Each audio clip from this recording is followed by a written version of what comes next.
This is one of the paperback jobs I did for my clients. You can see how beautiful it looks, right?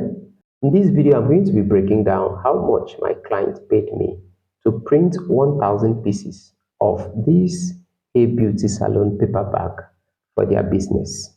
I will also walk you through 3 most important things you need to know if you want to run a profitable paperback printing business and make more money. For me to make sure that you understand everything I'm going to show you in this video, I'm going to break this video into 3 sections. The design process. This is where I'm going to show you how I actually created this premium design for this paperback. The pricing and profit breakdown.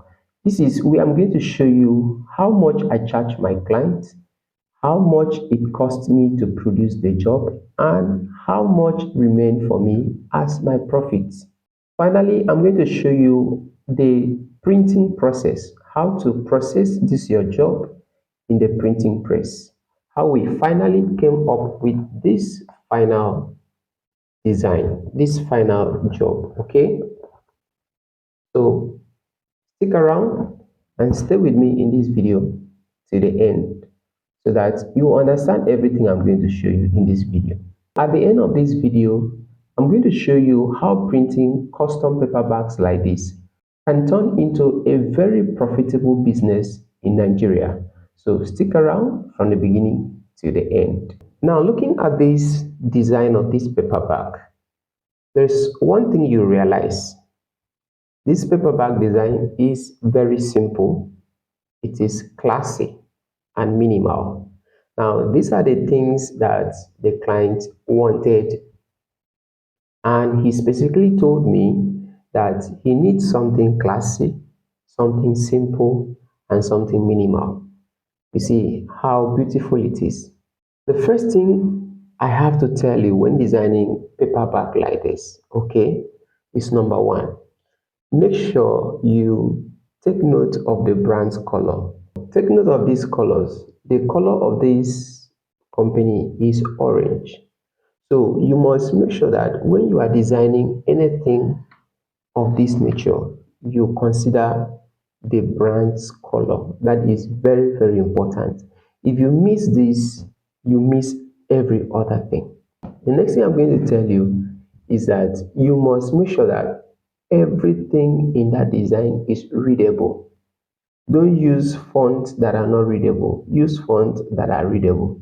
For example, if you look at this one now, you realize that everything is readable. Okay? Everything is readable. Can you see? The contact details and every other thing is very readable. So you make sure that while you are designing this, you make your design to be readable. I have some series of tutorials that will teach you how to design a good professional paperback, and I will leave the link to the video in the description of this video so you can check that later. In that video, I have specified how to use your font, the right font.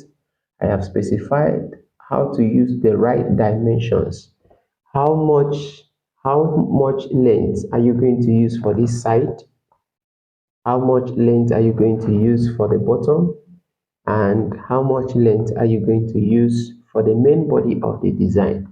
So you can check out that video later and have a full knowledge of how to design any paperback of your choice. If you have any question, you can drop a question in the comment section. If there is anything you don't understand, drop a question in the comment section and I will respond to everything. This very final tips is very, very important. When you are designing your job, make sure you use CYMK color mode to design your job, okay? And don't use RGB color mode to design your job, so that when you are about to separate this job, process this job in the printing press, everything will be easier for you.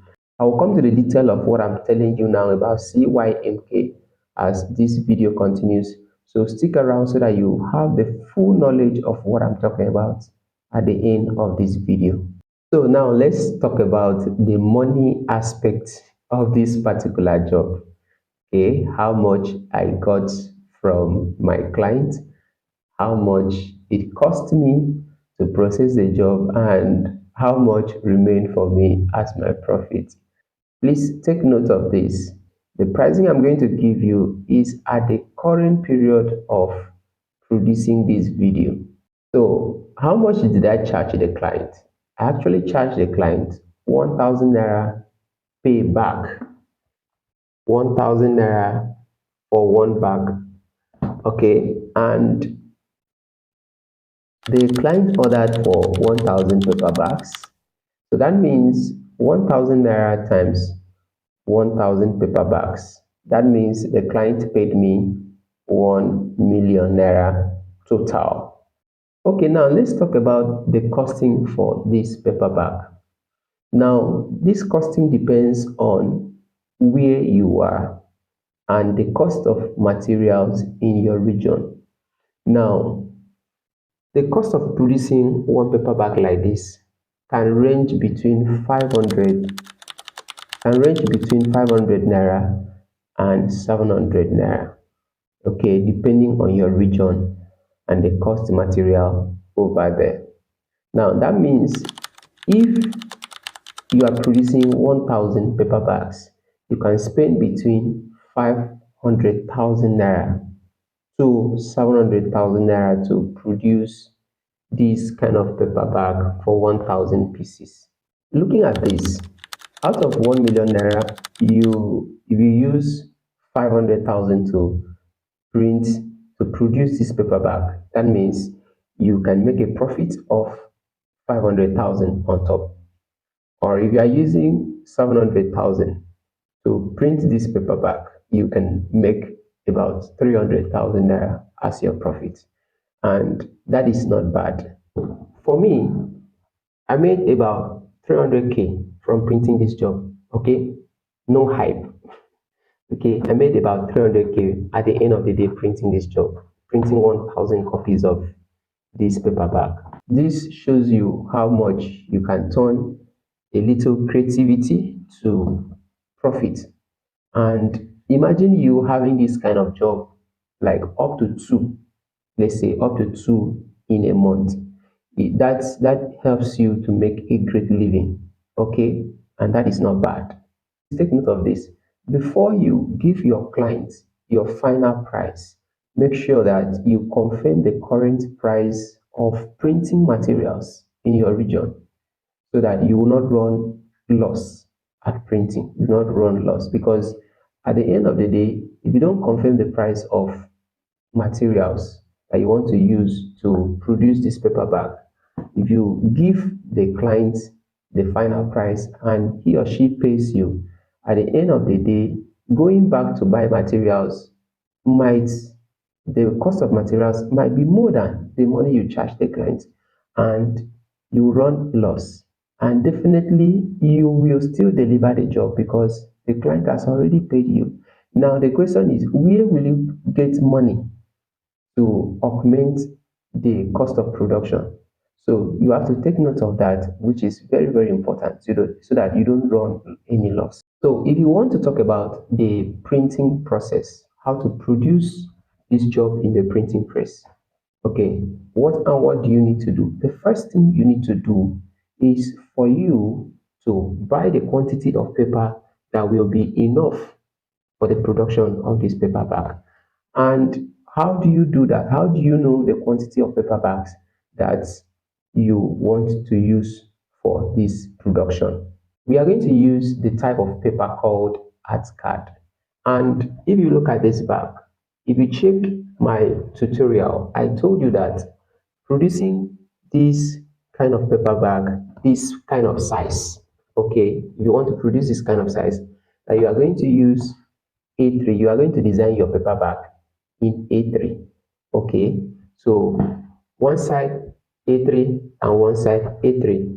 Please, if you have not checked that tutorial, you can check the tutorial so that you understand the aspects of the design very clearly. The first thing you are going to do is for you to go to a paper shop, okay, and buy this paper. So what kind of paper are you going to buy?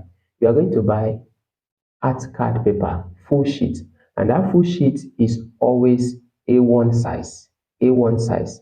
And remember that it is four A3 papers that enters one A1 paper. Okay. Now, one A1 sheet, when you cut it into four, it will give you four A3 sheets. Now, how much paper do we need for the production of 1,000 paper bags? Now, each bag requires two A3 sheets. Please don't forget that. So, one bag will be equals to two A3 sheets.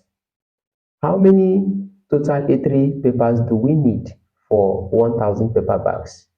So 1,000 paper bags two times two A3 sheets will be equals to 2,000 A3 sheets. So how many full sheets of A1 paper now do we need for 1,000 paper bags? Okay, since one A1 paper is equal to four A3 papers, that means 2,000 papers divided by 4 will give you 500 A1 sheets. So the total number of full sheets that you need to produce 1,000 copies of this is 500. Is 500 sheets. Remember that 500 sheets is A1 full sheet. A1 full sheet. So that when you cut the A1 full sheet into four places equally, it will give you 4A3. So 4A3 multiplied by 500, that will give you 2,000 pieces. So that 2,000 pieces of A3 papers will, at the end of the day, give you 1,000 paper bags. So, but what you have to have in mind is that you must put maybe like extra 10 sheets so that during production, if there is any waste, after the waste, you will still have your actual copies of your printout. Okay, after buying your papers, what next do you need to do is for you to take your job, copy the soft copy of your job that you design, take it to the printing press. The first thing you do when you take your job to the printing press is for you to do digital separation. So you can use a machine called computer to plate and do your separation. When you do your digital separation, okay, they will give you four plates, four printing plates. Okay, you can check out this video, you understand what I mean by plates. They will separate that your job into four different colors: cyan, magenta, yellow, and black. And remember, I told you that when you design your job, that you should use cyan, magenta, yellow, and black color mode. Don't use RGB color mode because it is that design is for printing, it's not for screen. Remember, you were designing your job with CYMK color mode. So when they separate your job, that your job is going to be in four different plates. The first plate will be the cyan plate, second one will be magenta plate, the next will be yellow plate, and the last one will be black plate. Okay, these four plates, when they process your job, when they print your job, they are going to print each of these plates per interval. I will leave the video of that detailed explanation in the description of this video so you can check that later if you don't actually understand what I'm telling you. If you watch that video, it will explain everything I'm telling you in this video. Let me also know in the comment section if you want me to do a full video on how to produce your job in the printing press. Then after printing your job, the next thing you are going to do is for you to start folding your job. Okay, you fold your job and then you tie the handles. Okay, you tie the handles, and I want to enlighten you that when the choice of your handle here should also match with the choice of the design. Okay, you see the choice of my handle here is black because the black goes for the black color of the hair, and there are some black designs here. So if I were to use another color as an alternative color, I will use the orange, or use the orange color as my handle here. Okay, but using the orange color as your handle will make everything to be very shouty. So that's why I go for black. It makes everything stand very nice. Okay, not too shouty. It makes everything classy. All right. There's something I forgot to tell you. Make sure you laminate your bag. Okay, make sure you laminate your bag after printing. Okay, now if you have watched this video till this point and you have gotten value from this video, ensure to like this video. Ensure to like this video. And if you have any question, you can drop a question in the comment section. If there is anything you don't understand, drop a question in the comment section and I will respond to everything. You want to know how to design beautiful paper bag using Canva. Okay, you can check this video. If you want to know how to design using CorelDRAW, you can check this video. Thank you. See you in the next video.